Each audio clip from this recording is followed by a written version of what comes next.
Tamam. Muhammed Sait Teke, İbrahim Yaman çeksin.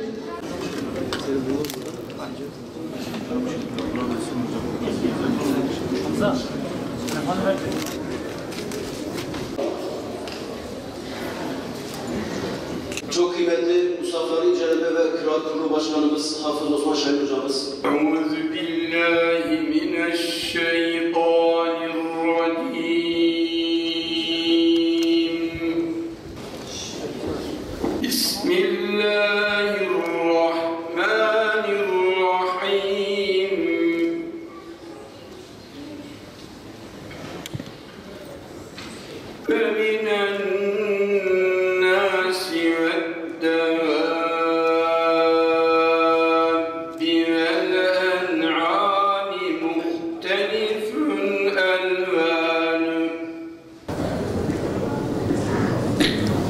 أعوذ بالله من الشيطان الرجيم بسم الله الرحمن الرحيم ويستعجلونك بالسيئة قبل الحسنة وقد خلت من قبلهم المثلات وإن ربك لذو مغفرة للناس على ظلمهم وإن ربك لشديد العقاب ويقول الذين كفروا لولا أنزل عليه آية من ربه أعوذ بالله من الشيطان الرجيم بسم الله الرحمن الرحيم فبما نقضهم ميثاقهم وكفرهم بآيات الله وقتلهم الأنبياء بغير حق وقولهم قلوبنا غلف بل طبع الله عليها بكفرهم فلا يؤمنون إلا قليلا أعوذ بالله من الشيطان الرجيم بسم الله الرحمن الرحيم لا يستوي القاعدون من المؤمنين غير أولي الضرر والمجاهدون في سبيل الله بأموالهم وأنفسهم فضل الله المجاهدين بأموالهم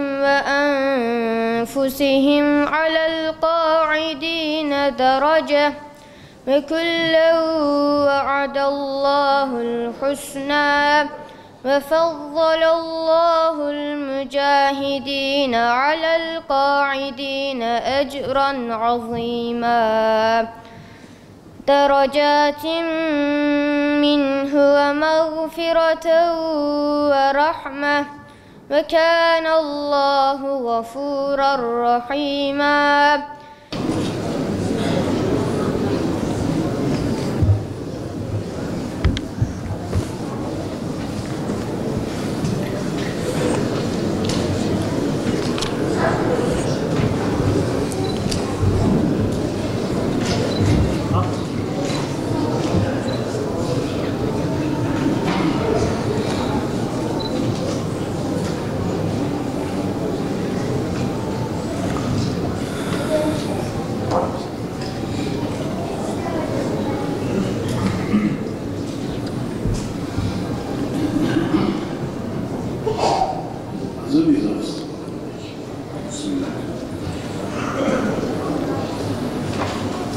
وهو الذي يتوفاكم بالليل ويعلم ما جرحتم بالنهار أعوذ بالله من الشيطان الرجيم بسم الله الرحمن الرحيم وهو الذي يتوفاكم بالليل ويعلم ما جرحتم بالنهار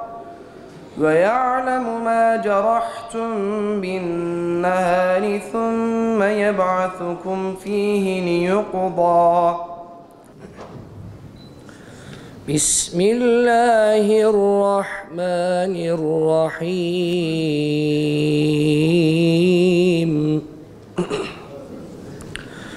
وألقى في الأرض رواسي أن تميد بكم وأنهارا وسبلا لعلكم تهتدون بسم الله الرحمن الرحيم أم يقولون افتراه قل فأتوا بعشر سور مثله مفتريات وادعوا من استطعتم من دون الله إن كنتم صادقين أعوذ بالله من الشيطان الرجيم بسم الله الرحمن الرحيم يريدون أن يخرجوا من النار وما هم بخارجين منها ولهم عذاب مقيم والسارق والسارقة فاقطعوا أيديهما جزاء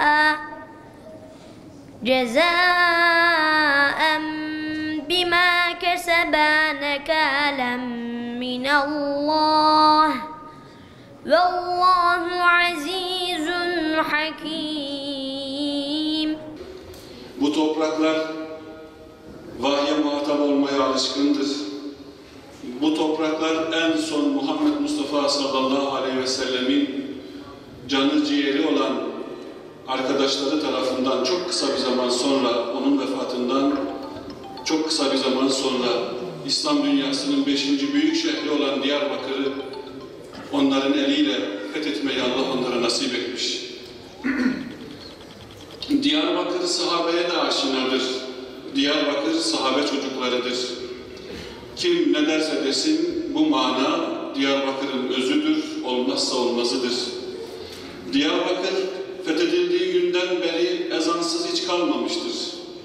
Diyarbakır fethedildiği günden beri namahrem eli değmemiştir. Diyarbakır'ın içerisinde 500'ün üstünde sahabi var. Diyarbakır'ın surlarına nice salih insanlar, nice nebiler nazar etmişlerdir. Bu mana sökülmedi, sökülmeyecektir.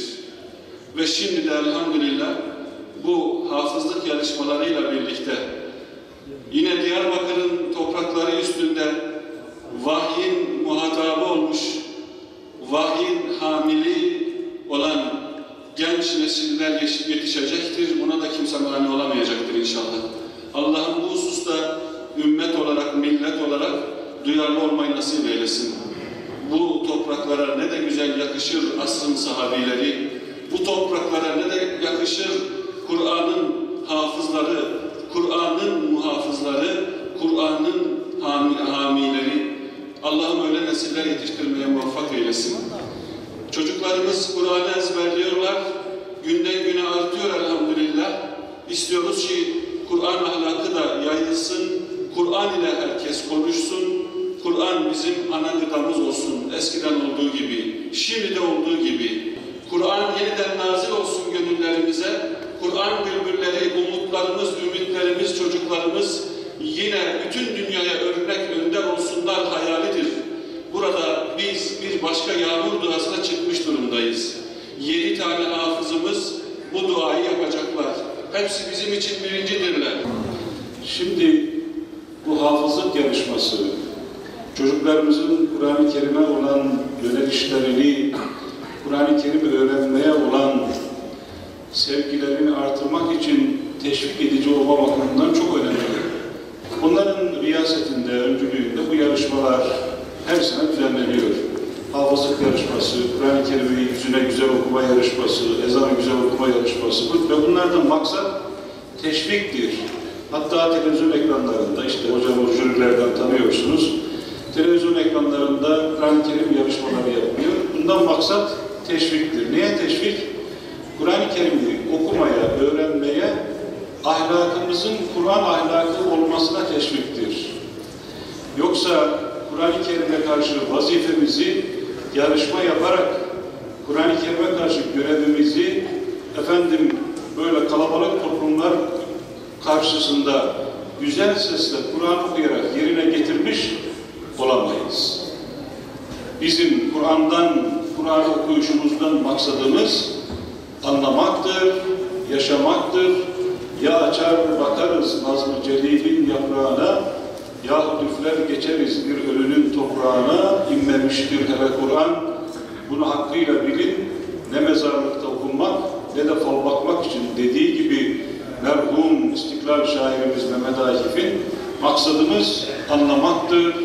Maksadımız liyunzira men kâne hayyen, diri olanları uyarmaktır, ölmüş olanları canlandırmaktır.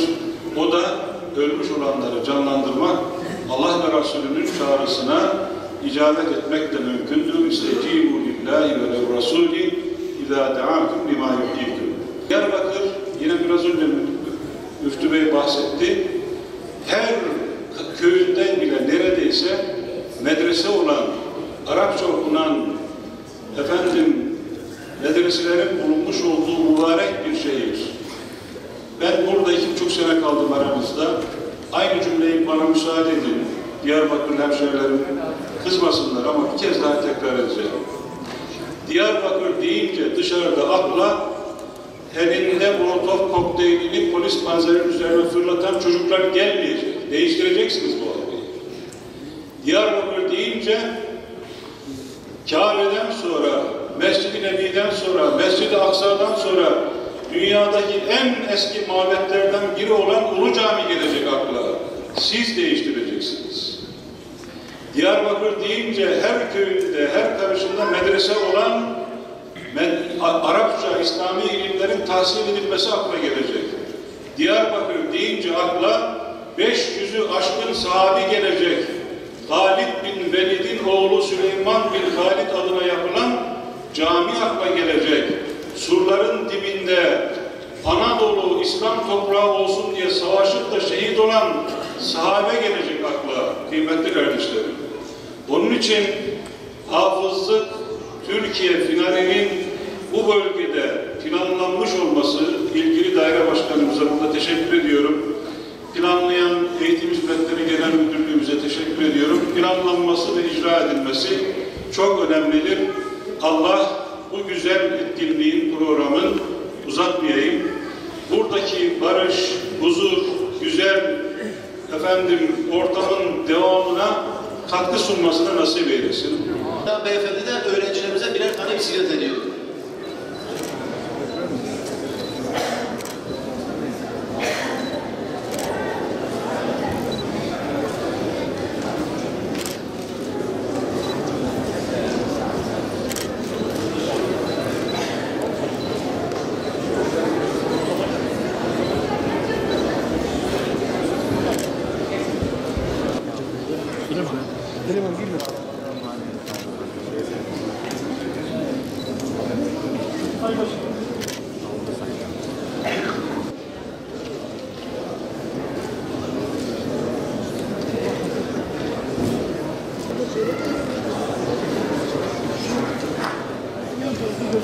Efendim aynı şekilde bu öğrencilerimizi yetişip ümmet-i Muhammed'e hediye eden öğreticilerimiz, onlar da değerli, onlara da birer hediye takımız olacak.